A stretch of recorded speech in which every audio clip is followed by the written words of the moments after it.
Kawai Aures. Dabei handelt es sich um Hybridpianos, die auf spezielle Weise das akustische Piano mit elektronischen Eigenschaften ergänzen. Die Technik der Aures-Pianos geht dabei über die Stummschaltung der Anytime-Pianos von Kawai noch mal weit hinaus. Denn dank Transducer-Technik können wir auch die elektronischen Klänge über den akustischen Resonanzboden spielen. Das ist alles ganz schön verwirrend. Und ich bin froh, dass zum Testen Yassin Korchi dabei ist von der Online-Musikschule Music to Me. Hallo Yassin. Hallo Jörg, freut mich. Das Thema ist ja nicht ganz unbekannt. Wir hatten uns schon Yamaha Transducer-Pianos angeguckt. Und das ist ja eine sehr ähnliche Technik. Und ich bin jetzt auch sehr neugierig, wie du das finden wirst. Also ich denke mal, der Überraschungsmoment ist erstmal weg. So. Der ist erstmal weg, aber trotzdem sind wir natürlich gespannt, wie klingen die Kawais, ja. Und Genau, ich würde mal sagen, wir fangen gleich damit an. Wir hören uns das erstmal an und dann beginnt für euch gleich der erste Test. Nämlich verraten wir nicht, was ihr hört. Ist es digital oder akustisch? Legen wir mal los.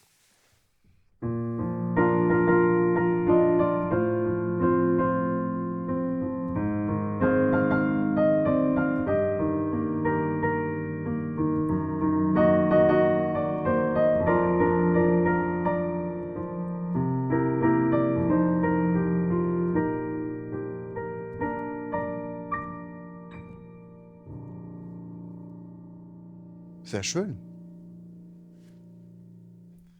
schöner Klang. Ja, es ist jetzt die Frage, was war es? Und ich glaube, wir lösen es gleich auf. Es war digital über den Resonanzboden gespielt. Und es ist schon wirklich verwirrend irgendwie, weil diese Möglichkeiten existieren. Und welche Möglichkeiten es da gibt, darauf gehen wir natürlich noch im Einzelnen ein. Ja. Aber ich glaube, wir hören uns erstmal überhaupt die akustischen Klaviere im Original an, damit wir mal wissen, wo sind wir überhaupt. Genau. Das heißt, wir lösen die Stummschaltung. Ganz genau. Und drehen den elektronischen Teil weg. Und jetzt hören wir nur akustisch.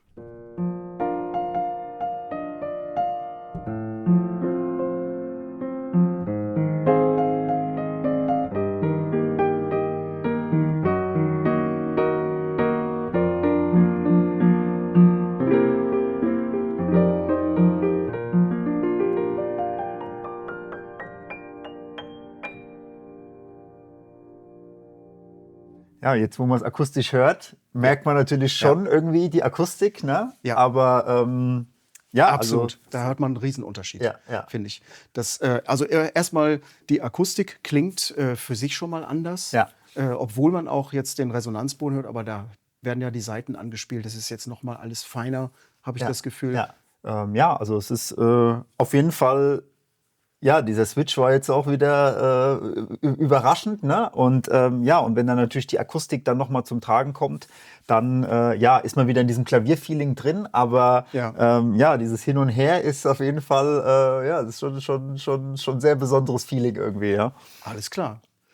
Ich würde sagen, kannst du das noch mal hier spielen? Das Gerne. ist ja das größere Piano, also vielleicht gehen wir darauf kurz mal ein. Wir haben hier das K300-Modell und hier ist das K500.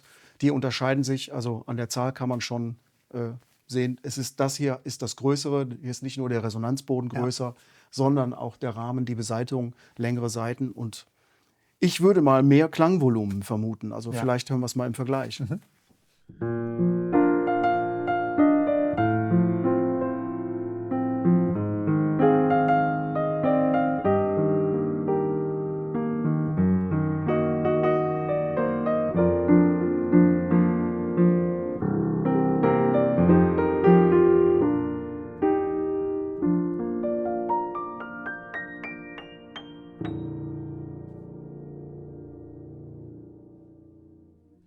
Ist nochmal ein toller Unterschied von dem hier. Ist ein deutlicher Unterschied. Also nicht nur natürlich das Volumen, sondern auch der Sound ist einfach ausgewogener.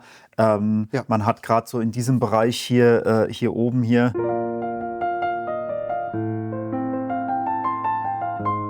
Ist einfach ein bisschen, wie soll ich sagen, ist einfach besser abgestimmt aufeinander. Also für mich hat das da deutlich mehr Schmelz. Das ist so das Fein.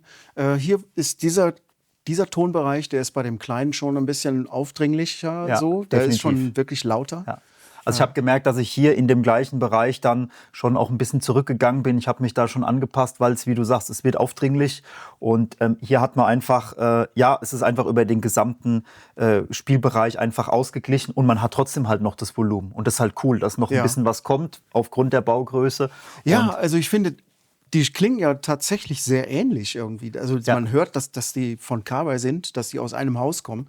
Und die haben wirklich so eine sehr ähnliche Stimme, würde ich sagen. Aber hier liegt die Stimmlage etwas höher und da ist es etwas sonorer und breiter ausgelegt. Ja. Auch die Bässe fand ich, die hatten viel mehr Volumen. Ne? Ja. Aber ist ja auch kein Wunder. Es ist ja eine größere Resonanzboden. Ist schon von ein längerer Unterschied Seite. auf jeden Fall. Auch preislich natürlich auch ein Unterschied. Das merkt man natürlich auch, ja. Wie ist denn das Spielgefühl generell für dich?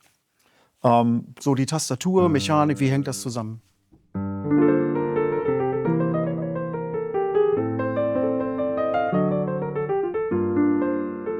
Also es ist für ein Klavier eine sehr schön spielende Tastatur, also nicht zu schwergängig. Also ich würde sagen, auch für Leute, die vielleicht jetzt nicht die Etüden jeden Tag hoch und runter üben, ist es wirklich, kommt man gut rein.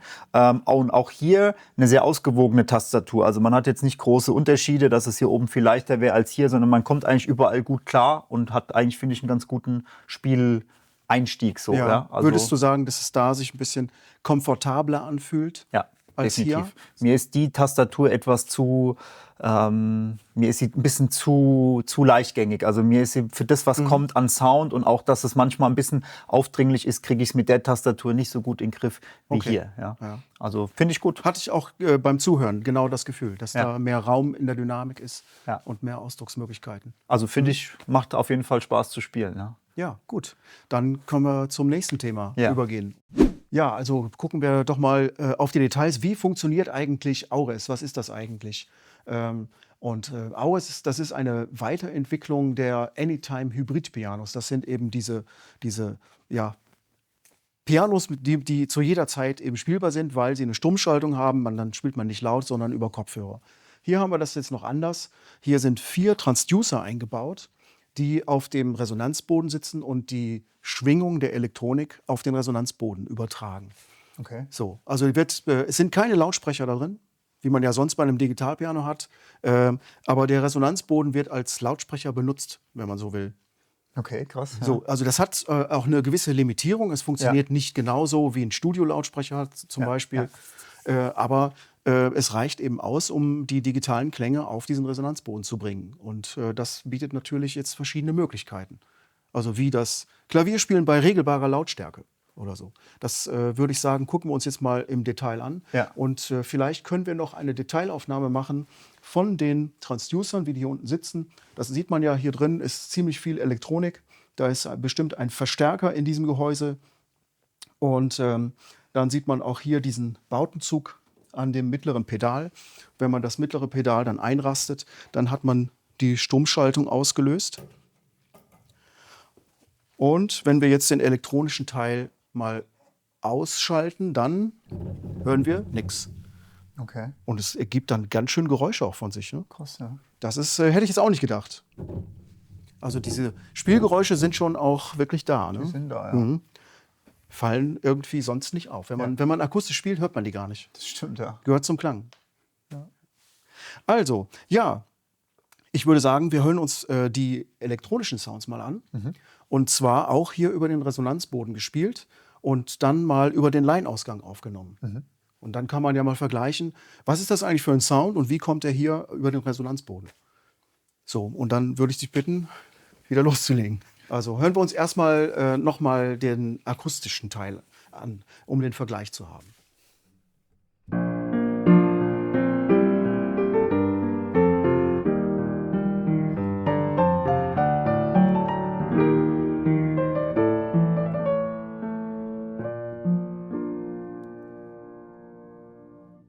Das klingt wirklich auch schön. Das, Klingt gut, ja.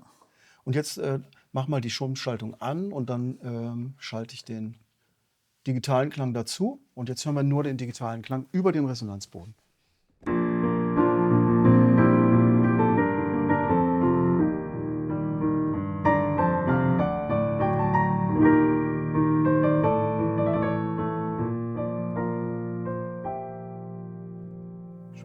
Das ist schon sehr anders. Schon ganz anders, wirklich, ja. Wirklich. Aber ich meine, man muss ja auch sagen, ich nehme jetzt mal die App dazu. Damit kann man ja die Sounds wechseln. Es ist nicht nur ein Klavierklang da drin, den gucken wir uns jetzt an. Das ist natürlich auch kein Klavierklang in dem Sinne, sondern ein Flügelklang. Ja. Das ist dieser Shigeru Kawai SKEX Concert Grand. Und ich glaube, wir schalten jetzt einfach mal rüber auf das Upright Piano. Das ist da nämlich auch drin. Und hören wir, wie das klingt.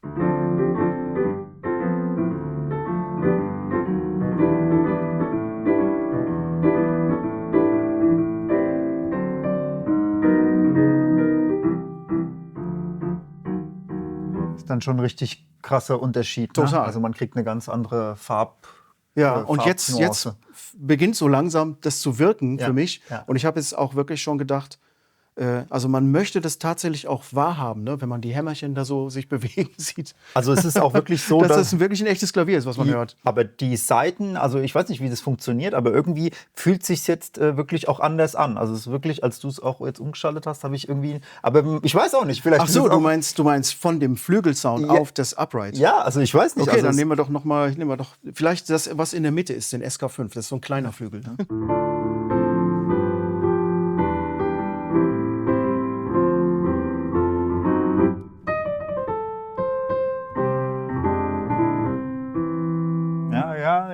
Ja, okay, du bist aber noch nicht überzeugt. Ich bin noch nicht ganz überzeugt. Ja, okay, dann probieren wir den EX Concert Grand.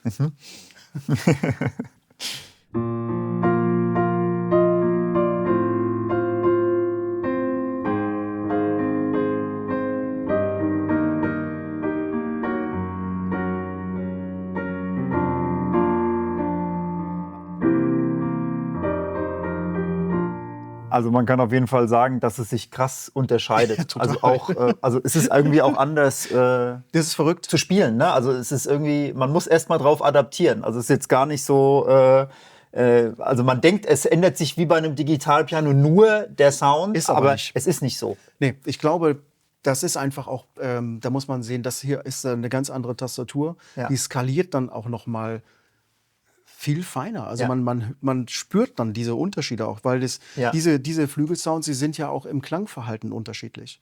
Also das ist schon krass. Ja. Also man kann eigentlich sagen, dass man an einem Klang hier viel mehr auch selbst dran arbeiten kann. Spielmäßig, klangmäßig. Und man hat einfach viel mehr Möglichkeiten. Und dadurch, dass ich ein akustisches Klavier habe, kann ich einfach natürlich da auch viel mehr machen, wie du es gerade schon gesagt hast. Ja. Also die Klänge geben das ja her. Die kennen wir ja aus den Digitalpianos. Ja. Und da wissen wir, die haben halt diesen Wahnsinns-Dynamikumfang und diese Ausdrucksmöglichkeiten. Und ich glaube, das skaliert hier über die Tastatur einfach nochmal anders, dass man mehr Raum da drin hat. Ne? Ja, und jetzt haben wir natürlich auch hier den Deckel abgenommen und also den Vorbau. Und man kriegt es natürlich hier direkt. Man kriegt direkt das, was man da spielt. Hier Ja, auf also die Ohren. die Nähe von der Klang, also wie soll ich das sagen?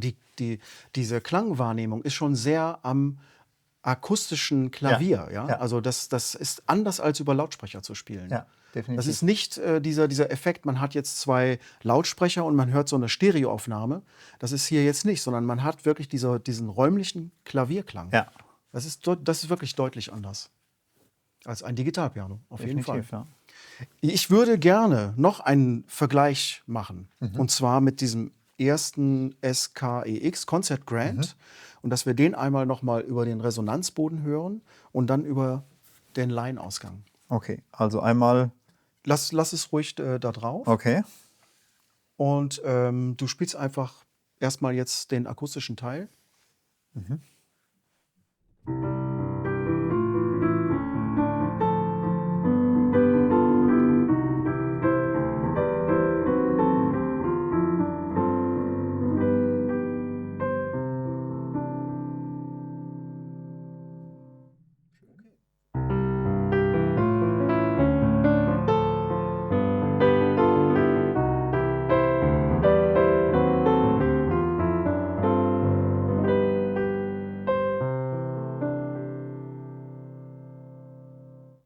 Und wir können das auch noch ein bisschen weiter treiben, weil hier in der Elektronik sind ja auch noch andere Sounds. So, und zwar, das ist ja das Schöne, man kann die auch gemeinsam spielen. Du kannst ja jetzt die Stummschaltung mal rausnehmen. Und jetzt hören wir 2 akustische Klaviere. Das wird wahrscheinlich ein bisschen schräg klingen, würde ich mal tippen. Ja, die sind nicht genau aufeinander gestimmt. So haben wir es eher im Griff. So. Ja, aber ist irgendwie auch ganz nett. Klingt sehr voll, ne? Ist ja einfach so, ja, ist jetzt vielleicht nichts für den Alltag, aber so mal zum Ausprobieren. Zum Ausprobieren finde ich gar nicht schlecht. Also wirklich. Und was ich eigentlich ganz cool finde dabei, du hast ja gerade die Stimmung angepasst, dass quasi sich die beiden Sounds quasi von der Stimmung anpassen. Ist auch was, wo man vielleicht auch mal ein bisschen was dazulernt, mit Stimmungen arbeiten, dass man mal sieht, okay, das hat halt echt einen Effekt. Und wenn man jetzt 2 Sounds hat, die wirklich minimal verstimmt sind, dann klingt das halt wirklich ein bisschen komisch. Ja? Der Hintergrund ist ja der Digitalpiano-Teil ist auf Kammerton 440 Hertz gestimmt. Aber die Klaviere, die werden hier im Haus ein bisschen höher gestimmt. Die werden höher gezogen. Die sind auf, habe ich gerade gesehen, hier kann man das sehen, 443,5. Da war es passend. Ja. So. Das ist ja gut, auch wichtig zu wissen, dass man das eben in Einklang bringen kann. Ja, genau. So ein Klavier, das kann ja auch von der Stimmung dann über die Zeit mal so ein bisschen nachlassen. Durchaus, und dann müsste man die Elektronik entsprechend tiefer stimmen. So. Und das kann man eben machen. So, jetzt haben wir natürlich hier noch ganz andere Sounds.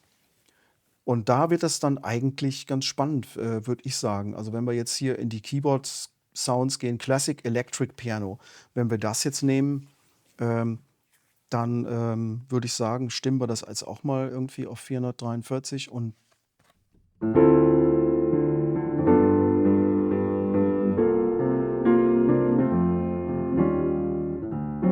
einfach nur so verstärkend darunter. Aber ich glaube, einen stärkeren Effekt hat, wenn wir einen Pad-Sound nehmen. So.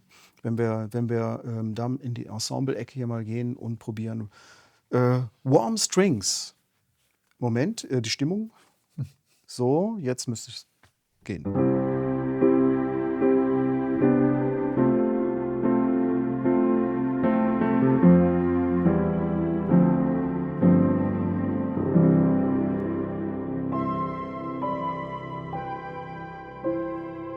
Das hat doch Größe. Das hat Größe. Ich finde es halt faszinierend, dass halt wirklich dass es halt quasi nur über die Mechanik sozusagen geht. Ja, ne? dass es so wirklich akustisch aus dem Instrument rauskommt. Also, ich finde, das ist eine deutliche Weiterentwicklung des akustischen Klaviers. Das ist schon mal toll. Ja, das ist so unglaublich eigentlich. Ne? Ja. Also es ist kein irgendwie jetzt quasi Lautsprecher da, der quasi jetzt einen String-Sound abspielt, sondern das wird einfach so gemacht. Also es ist Ja, schon, ich glaube, das ist auch ein wichtiges Merkmal nochmal, dass man eben nicht 2 Klangquellen hat. Also das hätte man ja, wenn man digital und akustisch, es könnte ja midifiziert sein nur und man hat dann ein Klangmodul dran und hat das dann auch noch. So, und dann hat man aber das Akustische und noch Lautsprecher dazu. Ja. Und das ist erstmal technisch aufwendig. Also wenn man das jetzt zu Hause mal durchspielt mit den Kabeln und so weiter, das will man natürlich auch nicht unbedingt. Und so ist alles drin. Und das ist, glaube ich, das, was vielleicht der ein oder andere nicht versteht, dass eigentlich das gibt es ja schon lange mit MIDI-Modulen, ne? und auch so mit Stummschaltung und so, aber dass man jetzt alles so aus einer Hand hat, ohne zusätzliches Modul und nur über das Klavier und dementsprechend auch natürlich einen ganz anderen Spielzugriff hat, weil es halt aus einem Guss ist schon irgendwie eine coole Ja, Technik auf jeden Fall. irgendwie. Ja? Auf jeden Fall. Dann möchte ich jetzt ganz gerne noch einen Vergleich haben. Und zwar spielen wir jetzt das volle Programm mit Akustik, mit Digital Layer Sound, mit dem akustischen Flügel und den Strings. Und dann blenden wir langsam über von dem akustischen Signal, was wir über den Resonanzboden hören, zu dem Laiensignal. Und dann kann man, glaube ich, so direkt den Unterschied hören, was da an Klang möglich ist. Bin sehr gespannt. Ich auch.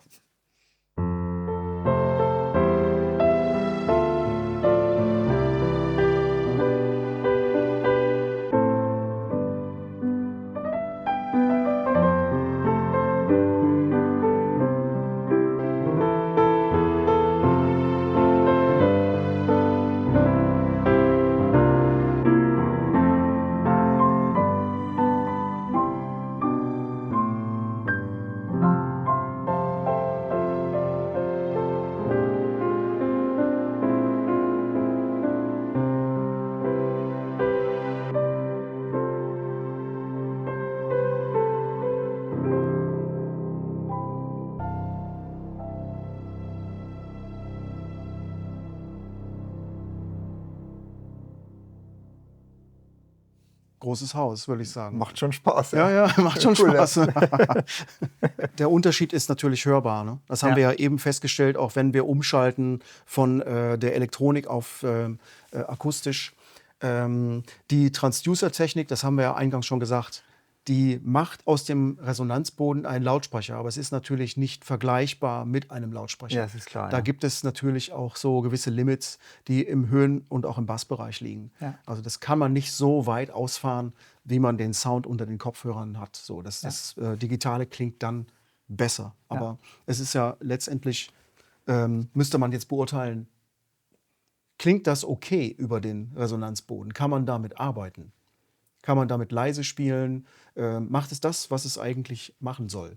Das wäre die Frage. Das würde ich sagen, ja, auf jeden Fall. Ja, also ich denke auch, mir geht es auch so, wenn ich dir zuhöre, das funktioniert sehr gut.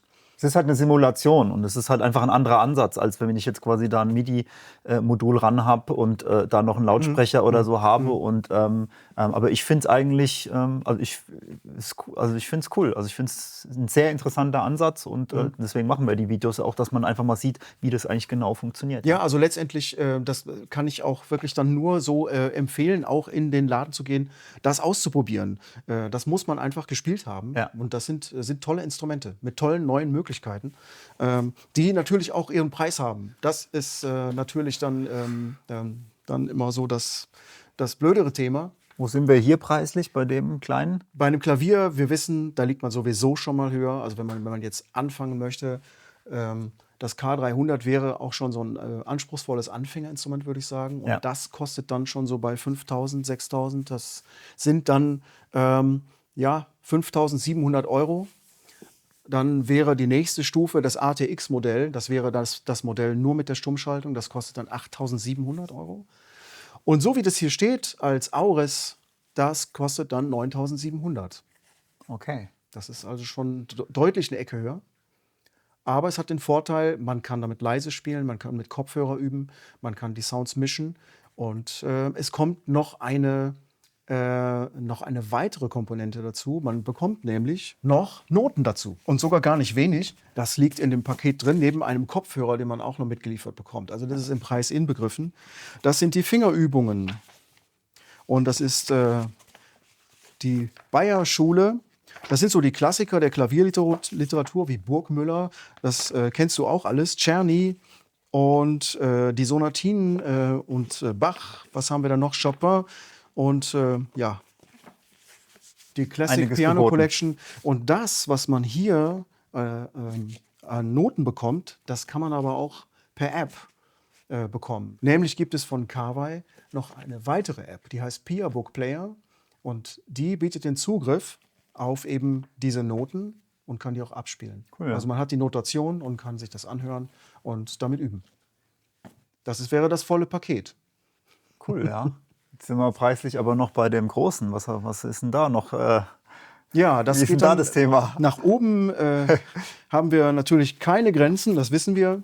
Und das liegt natürlich auch im Preis als akustisches Klavier schon höher. Da sind wir dann bei 9.700 Euro. Ja, 5.700 und 9.700, das ist schon echt ein Unterschied. Das ist ein Unterschied. Und entsprechend staffeln sich dann die Preise. Das hier mit Aures, also das vergleichbare Modell wäre dann bei 13.500. 13.500, ja genau. Also Auris hier 9.700 und Auris da 13.500. Ja. Aber man muss sagen, dann in dieser großen Komplettausführung ist der Unterschied dann gar nicht mehr so groß, ne? Also preislich. Ne? Also ist natürlich immer noch da, Ja, aber sicher, ja klar. es ist nicht ganz so groß. So ist es ja so in der Grundausstattung fast das Doppelte. Der hat fast, also nur als Klavier den doppelten Preis und so relativiert sich etwas. Ja, Ja, genau. Ja. Ja. Also ich finde, das passt irgendwie, das ist nachvollziehbar. Aber ja, da muss man halt überlegen. Das ist ja dann auch schon kein Anfängerpiano. Das stimmt, mehr, ja. ne? Das ist ja schon eine deutliche Spur drüber. So. Ja. Also mir persönlich... Was wäre dein Favorit? Was wäre deine Entscheidung? Mein Favorit ist das Größere, einfach weil es nicht nur wegen dem voluminöseren Klanggefühl, sondern einfach die Spielbarkeit von der Tastatur, vom Sound ist einfach irgendwie finde ich besser, kommt besser bei mir an. Klar ist natürlich auch der Preis dementsprechend auch höher, aber wer sich leisten kann, der sollte sich auf jeden Fall mal das angucken. Aber auch hier kriegt man für sein Geld auf jeden Fall ein sehr gutes Instrument.